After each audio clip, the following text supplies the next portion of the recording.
Lord Chaitanya gave the story of an astrologer coming to meet a very poor man. And the poor man was suffering because he had no money and he had no prospect in life.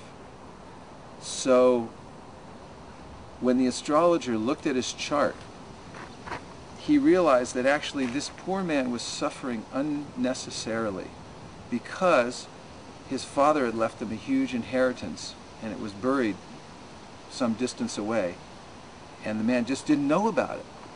So the astrologer informed him that you're not actually poor, there's no reason for you to be suffering like this.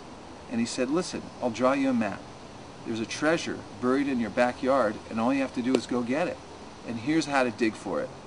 And he told him exactly which area of the yard to dig on to find the treasure. And Lord Chaitanya explains that when a poor man finds out that he's actually rich, his countenance changes instantly. His mood in life changes instantly. And he becomes happy in 1 second. So this is called Sambandha Gyan, or knowledge of our relationship with God. And that's what everyone's forgotten. So there are all kinds of ways to try to help people. And most of those ways involve helping one's body, how to make one more comfortable in this world. But because they don't actually inform people about their real wealth and about who they are, they don't go far enough to actually bring people to true happiness. But by distributing spiritual knowledge of one's relationship with God, when people hear that and understand it, then they become wealthy themselves.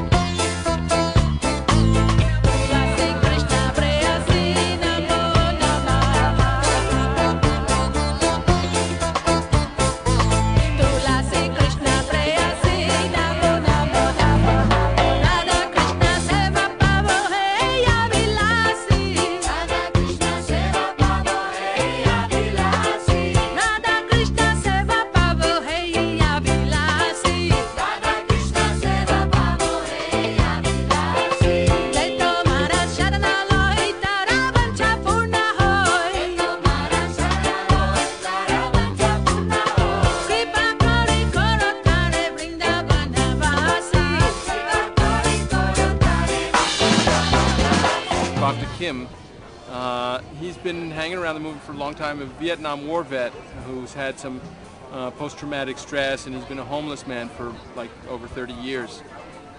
And he likes the devotees, you know. One time he was mugged and he was seriously injured, and he stayed at a Krishna temple to recuperate, and they gave him all kinds of oranges to eat and made him feel better. And so he bought a set of Bhagavatams about 6 months ago or so. He said, I don't have any place to put them, so I want to buy like 3 or 4 at a time. And now he complains that some of it, he lends them out to his friends and they don't give them back. But I just saw him today. I brought him a lunch prasadam, and he was very happy to have it. And so Bhakta Kim is this homeless man who chants Hare Krishna, and he's going through a lot of trouble. But he bought himself a set of Srimad Bhagavatam, so that's pretty amazing.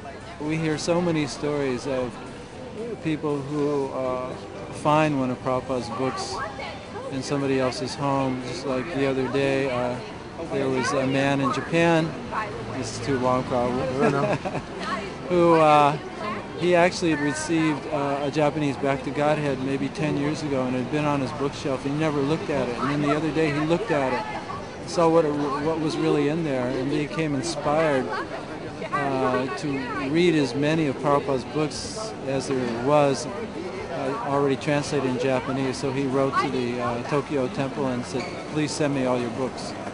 So these are like little ticking bombs. You never know when they're going to go off. It's always nice to know that sometimes people really appreciate what we do, and at that time we really have a nice feeling. For example, a lady approached us a few days back and she said that her daughter is depressed for some reasons, and when we showed her some of the books that we had, and we showed how they can help her to get out of stress, out of her depression, and also said how senior devotees, senior Vaishnavas that we have at the temple can further help her.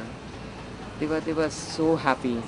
In fact, she said that she never realized such things are even available in the Bay Area, and not only she took more than half a dozen of her books and the temple address, but the gratitude that she had on her face, the very fact that there's some solution that can really help her daughter, and that itself made us so happy. She took the address, she took the email IDs, and so when we see that somehow or the other by doing such things, if we can touch people's lives, that gives us so happy.